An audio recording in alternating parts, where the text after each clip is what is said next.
So there's a lot of different opinions about whether somebody will suffer the rest of their life with an eating disorder. Some people think that you'll always have some thoughts here and there. Other people think that true recovery, full recovery, is completely possible.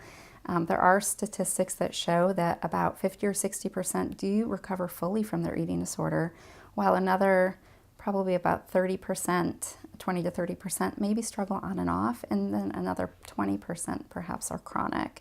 So it really depends on each individual. There's a lot of factors that go into recovery.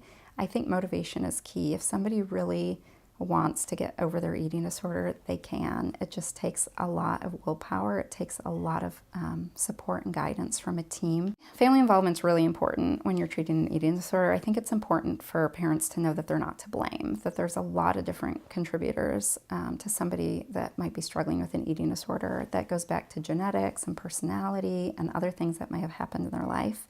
But you can't necessarily just treat that one person. It really takes, not only does it take a team to help that person, but it takes a team outside of the treatment team to also help that person. And I think the family is really critical. So having that support from friends and from family is really important. Having the family understand, like, what are the factors that might have led up to this?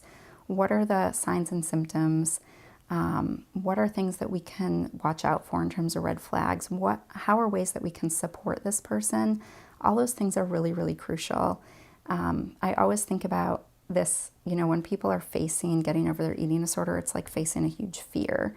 So for example, if you had a fear of snakes and you had all these snakes in the room, that would be super scary and really, really difficult. So I think it's always important to remember that that person is struggling. They're facing things that are really challenging, and they need support. They need family members that are rooting them on, that are encouraging them, that are telling them that they'll be there for them, and that are doing anything they can without putting blame on them or telling them to just get over it quickly.